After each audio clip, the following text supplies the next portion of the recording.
The Cold War arsenal. From Stalin's final years to the fall of the Berlin Wall, Soviet steel ruled half the world. These tanks didn't just patrol borders, they crushed uprisings, fought proxy wars, and kept NATO planners awake at night. Built in the tens of thousands, exported to 50 nations, and battle-tested on 4 continents. This is every Soviet tank of the Cold War. Main battle tanks. Let's begin with the workhorses that defined Soviet armored doctrine, T-54, the legend that started it all. Introduced in 1947, this medium tank became the most produced tank in human history with over 95,000 built. Its combination of sloped armor, powerful 85mm gun, and mechanical reliability made it nearly unstoppable in the 1950s. It fought in Hungary, the Middle East, Vietnam, and Angola. Even today, ancient T-54 seconds still see combat in the developing world. T-55, the refined successor. This upgraded T-54 arrived in 1958 with improved armor, better ammunition, storage, and NBC protection for nuclear battlefields. Over 70,000 rolled off Soviet assembly lines. Arab armies deployed it in massive numbers against Israel, where it earned a reputation for toughness even in defeat. The T-55 remains the most widely distributed tank ever created. T-62. The smoothbore revolution. Introduced in 1961, the T-62 was the first production tank to mount a smoothbore main gun. Its 115mm cannon could penetrate any NATO tank of the era. Soviet crews loved its hitting power, but complained about the cramped interior and slow reload rate. During the Yom Kippur War, Israeli forces captured dozens and learned to respect its firepower. It served on every Soviet front until the 1990s. T-64, the technological leap that divided Soviet tank design forever. Entering service in 1964, this revolutionary tank featured composite armor, an automatic loader, and a compact engine. It was the first tank with all 3 game-changing innovations, but its complexity plagued crews. The engine required constant maintenance. The automatic loader occasionally malfunctioned in catastrophic ways. Soviet planners split production between advanced T-64 seconds for elite units and simpler designs for everyone else. T-72, the people's tank. When the T-64 proved too complex and expensive, Soviet engineers created this simplified masterpiece in 1973.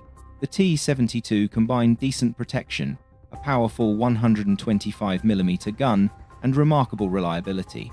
Over 25,000 served Soviet forces alone. Exported worldwide, it became the signature tank of the developing world. Iraqi T-72 seconds faced American Abrams in the Gulf, Syrian versions fight today, and Indian factories still produce modernized variants. T-80, the gas turbine gamble. Introduced in 1976, the T-80 was the world's first gas turbine main battle tank. Its engine delivered incredible acceleration and power in Arctic conditions. Soviet tankers called it the flying tank for its speed. But fuel consumption was enormous, and the turbine screamed so loudly that crews went deaf without protection. Elite Soviet units loved it. Everyone else stuck with the T-72, T-90, the swan song. Appearing in 1992 as the Soviet Union collapsed, the T-90 was essentially a heavily modernized T-72. It incorporated lessons from 40 years of tank development, better armor, improved fire control, and explosive reactive armor panels. While technically a post-Soviet design, its development began in the Cold War's final years. Today it remains Russia's primary export tank, light tanks, and reconnaissance. Moving on to the scouts and raiders that probed enemy lines. PT-76, the swimming tank. This amphibious light tank entered service in 1952 with a unique mission crossing rivers that stopped heavier armor. Its thin skin offered minimal protection, but the 76mm gun could handle infantry fighting vehicles and light fortifications. North Vietnamese PT-76 seconds splashed through rice paddies and jungle rivers where no other tank could follow. Soviet naval infantry used them for beach assaults throughout the Cold War. Tun-50, the forgotten light tank. Designed during World War II but produced into the early Cold War, the T-50 represented Soviet attempts at a well-armored reconnaissance vehicle. Only limited numbers served before being declared obsolete. Its legacy lived on in later designs, but the T-50 itself faded into obscurity. Object 906, the prototype that never was. This experimental light tank from 1961 featured an innovative design and powerful gun, but political and logistical issues killed production. A handful served in limited trials. The rest became museum pieces, reminding engineers that not every brilliant idea survives bureaucracy. 2 S-25 Sprut SD. The late Cold War air portable tank destroyer. Developed in the 1980s but not deployed until the Soviet collapse, the Sprut mounted a full 125mm gun on an amphibious chassis light enough for parachute drops. Soviet airborne forces dreamed of having real tank-killing firepower.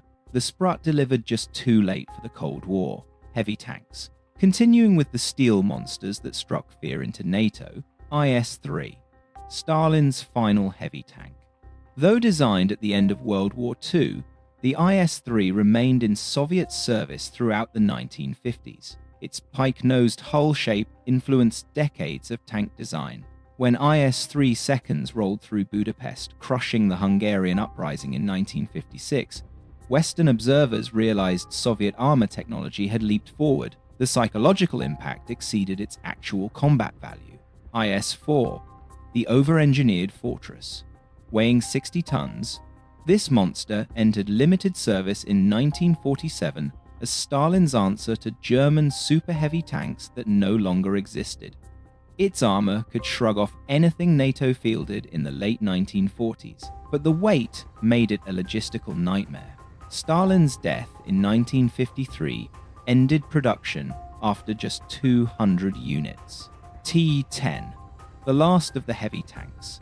Introduced in 1953 and named after Stalin's successor, the T-10 represented the final evolution of Soviet heavy tank design.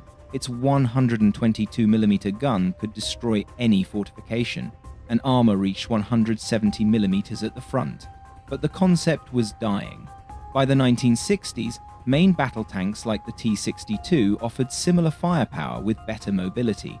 The T-10 served until the 1970s, then vanished as the heavy tank concept became obsolete. Specialized variants. Next on the list, the specialized machines that filled unique roles. T-54 flamethrower, the terror weapon. Soviet engineers mounted ATO-1 flamethrowers on T-54 hulls, creating the TO-54. Its flames could reach 100 meters, clearing bunkers and trenches that conventional tanks couldn't crack. Egyptian and Syrian armies used them against Israeli positions, where the psychological effect often exceeded the actual damage. T-55A, the radiation-hardened variant. When Soviet planners envisioned nuclear battlefields, they created the T-55A with improved NBC protection, lead shielding, and a full suite of decontamination equipment. Crews could survive in radioactive zones that would kill unprotected soldiers. Tens of thousands served, though thankfully their nuclear survival features were never truly tested. T-62M, the modernized fighter. By the 1980s, Soviet depots held thousands of T-62 seconds facing obsolescence. Instead of scrapping them, engineers added reactive armor, improved fire control, and modern ammunition.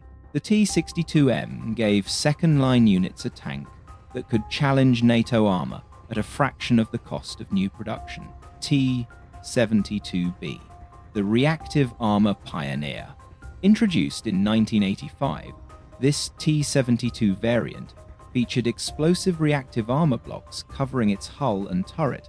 When struck by anti-tank weapons, the blocks detonated outward, disrupting shaped charge jets. It was revolutionary. Suddenly, cheap add-on armor defeated weapons that cost 10 times more.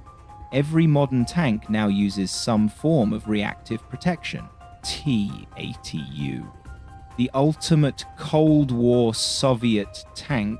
Appearing in 1985, the T-80U combined gas turbine power with the best armor, fire control, and ammunition Soviet engineers could produce. It fired laser-guided missiles through its main gun, a capability NATO tanks wouldn't match for years. When Soviet tank battalions staged their coup attempt in 1991, T-80Us led the column toward Moscow. The Soviet Union fell, but the T-80U represented the absolute peak of Cold War Soviet tank design. Export and license production variants. Let's look at how Soviet tanks spread across the globe. Type 59, China's T-54 clone. After the Sino-Soviet split, China produced its own version of the T-54 with local modifications. Over 10,000 Type 59 seconds rolled out of Chinese factories. They fought in Vietnam, supplied to North Vietnam, and later used by Pakistan against India. Chinese tanks based on Soviet designs still form the backbone of armies across Asia and Africa. Type 69, the Chinese evolution.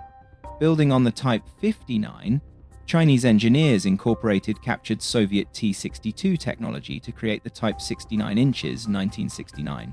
Its smoothbore gun and improved fire control made it competitive with contemporary Soviet exports. Iraq bought hundreds and used them against Iran, where they proved adequate but not exceptional. T-72M, the monkey model. Soviet planners deliberately built downgraded T-72 seconds for export, lacking the best armor and fire control of frontline versions. Over 15,000 T-72Ms flooded the international market. Syrian, Iraqi, and Libyan T-72 Ms faced Western tanks in combat and were systematically destroyed. Critics blamed the tank. Soviet veterans knew the export versions never matched the real thing. TR-85, the Romanian interpretation. Romania license-produced Soviet tanks but added local modifications, creating the TR-85 from T-55 foundations. It featured a more powerful engine and improved gun. Romania insisted its tanks exceeded Soviet originals. Most observers remained skeptical. Still, the TR-85 represented Eastern Bloc nations trying to forge independent armor industries. M84, the Yugoslav masterpiece. Based on the T-72, Yugoslavia's M84 incorporated Western fire control systems and superior quality control. It became one of the best export Soviet-derived tanks, serving effectively in the Yugoslav wars of the 1990s. Kuwait bought dozens. The M84 proved that Soviet designs could excel with proper manufacturing and updates. Experimental and prototypes. Moving on to the machines that never reached mass production. Object 167. The T-62, that could have been better. This experimental variant from 1961 featured improved armor layout and better ergonomics. But Soviet bureaucracy favored the cheaper, simpler T-62 actually produced. Object 167 remained a prototype, its innovations absorbed into later designs. Object 172, the T-72 prototype series. Before the production T-72 emerged, Soviet engineers built numerous Object 172 variants testing different combinations of guns, engines, and armor. Some featured 115mm guns, others tested new transmission designs. The best features merged into the T-72, the rest gathered dust in proving grounds. Object 219, the T-64 alternative.